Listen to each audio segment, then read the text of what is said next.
stand on these walls in the spring of 1453, and you would see something no living soul had witnessed in over 1,000 years. The end of Rome itself.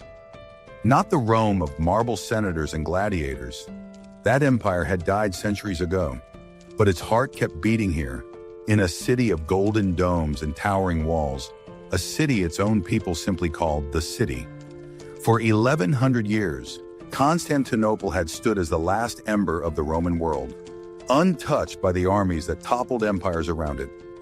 Now, in the final days of May 1453, that ember was about to go out, and the man who came to extinguish it was only 21 years old.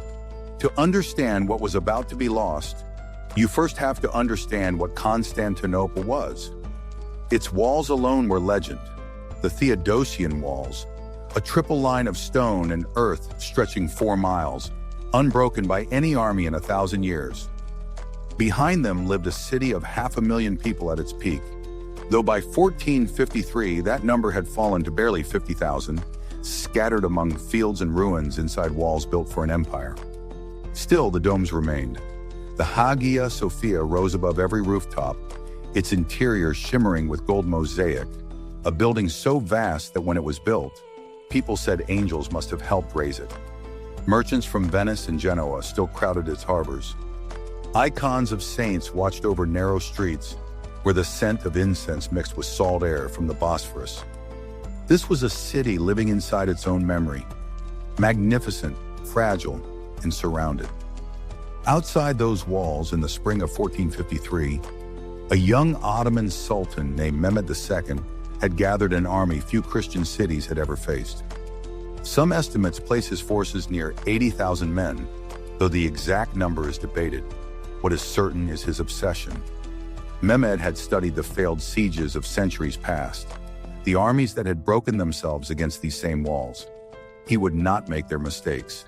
He commissioned a Hungarian engineer named Orban to build cannons unlike anything seen before, one reportedly 27 feet long, capable of hurling stone balls weighing over half a ton.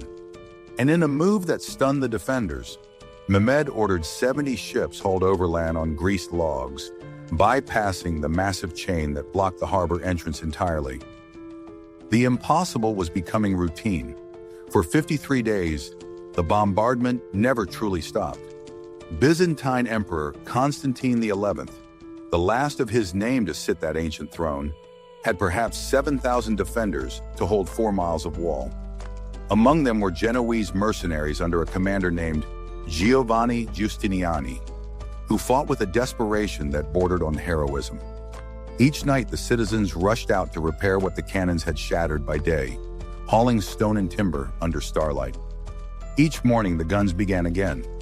Inside the walls, church bells rang for processions carrying holy icons through the streets, prayers rising toward a dome that had watched over the city for 900 years.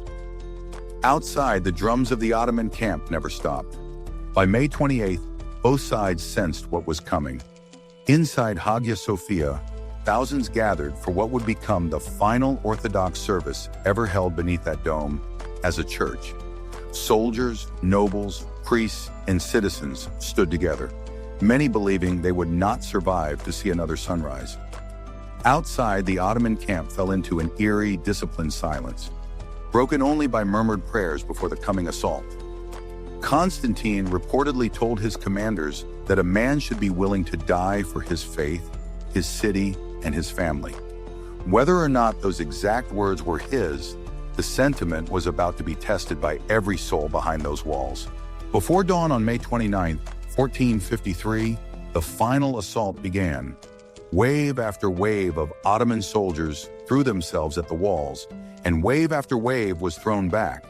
Then through a small unlocked postern gate, some accounts say left open by accident during the chaos. A group of Ottoman soldiers slipped inside. Panic spread faster than any weapon. Giustiniani, the Genoese commander, was gravely wounded and carried from the field, and his retreat shattered the defenders' resolve. Constantine, seeing the walls breached, is said to have thrown off his imperial regalia and charged into the fighting alongside his men. His body was never conclusively identified, The last Roman emperor simply vanished into legend. By midday, Ottoman forces controlled the city. Mehmed II rode to Hagia Sophia and ordered it preserved rather than destroyed, converting it into a mosque, a decision that kept its ancient walls standing to this day. The empire that had called itself Roman for over 1,000 years after Rome itself had fallen was gone. Refugees fled west, carrying Greek manuscripts that would help ignite the Renaissance already stirring in Italy. Constantinople did not disappear. It transformed, becoming Istanbul, the beating heart of a new empire that would last another 470 years. And yet, walk through that city today, and you can still feel it. The layers of empire stacked on empire. The dome of Hagia Sophia still catching the light exactly as it did the morning the walls fell. Rome did not die quietly.